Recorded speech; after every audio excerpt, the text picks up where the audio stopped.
都说呢，这个重庆啊是比成都好啊。重庆和成都呢，我都去过，实话实说呢，差异还是挺大的。在中国的西南地区啊，重庆和成都呢这两座城市常常是被人们拿来比较的。他们呢都是中国的一个重要城市，各自拥有着独特的一个魅力和特点啊。当人们呢讨论这两座城市时啊，往往会得出不同的一个结论。那么重庆和成都之间的一个差异究竟是有多大呢？首先呢，咱们从地理环境上来看啊。重庆和成都呢存在明显的一个差异。重庆呢是处于长江的一个下流，嘉陵江和长江的一个交汇处嘛，是一座山水之城。这里呢山峦叠嶂啊，山河纵横，给城市呢带来了独特的一个景观。而成都呢则位于四川一个盆地，地势呢比较平坦，土地呢非常肥沃，被誉为这个天府之国嘛。这种地理环境呢为成都呢也提供了良好的一个农业基础和自然条件啊。在经济发展方面呢，重庆和成都呢也各自有各自的一个优势。重庆呢作为中国西南地区的一个经济中心啊，拥有着发达的一个制造业，包括服务业和金融业。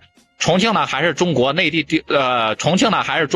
地区的一个重要的交通枢纽，拥有完善的一个交通网络。这些呢都为重庆经济的一个发展提供了主力的一个支撑。而成都呢在经济发展方面也是毫不逊色啊，它是中国西部地区的重要城市之一，拥有着强大的一个科技创新能力，包括高等教育资源和人才优势啊。重庆的一个旅游业也十分发达，每年呢吸引着大量国内外的游客前来观光旅游。在文化方面，重庆和成都呢都有着悠久的一个历史，包括丰富的一个文化遗产。重庆的一个文化主要是融合了那种巴蜀文化、移民文化和现代文化等多种元素啊，形成了独具特色的一个文化氛围。那成都的文化呢，则以蜀文化为主导啊，有着深厚的一个历史底蕴和传统特色。在饮食方面啊，重庆和成都的美食呢都是享誉全国，包括享誉全球的。你像最有名的重庆的火锅、小面等美食呢，都是以麻辣著称，而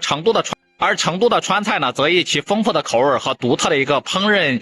技艺而闻名。除了地理环境、包括经济、包括文化方面的一个差异外呢，重庆和成都呢，在城市规划、包括建设方面呢，也存在很多不同之处。重庆呢是以独特的一个地形和山水资源为依托，在城市规划中呢，更注重自然环境的一个保护和利用，形成了别具一格的山水城市风貌。而成都呢，则在城市规划中呢，更加的注重现代化和国际化啊，高楼大厦，包括他们的购物中心和商务区等现代化的设施呢，是较为集中啊，形成了一种时尚现代化的一个城市氛围。在生活品质方面呢，重庆和成都呢各自有各自的一个特点啊。相对来说呀，重庆人的一个生活阶段呢相对比较慢啊，更注重那种休闲和享受生活。而在重庆的街头巷尾呢，你可以看到很多那种茶馆、夜市，包括小吃的一个摊位，人们呢在这里是品尝美食、聊天交流、享受生活的一个乐趣。而成都在生活品质方面呢也毫不逊色，城市的一个公共服务设施、医疗和教育资源呢都相对丰富，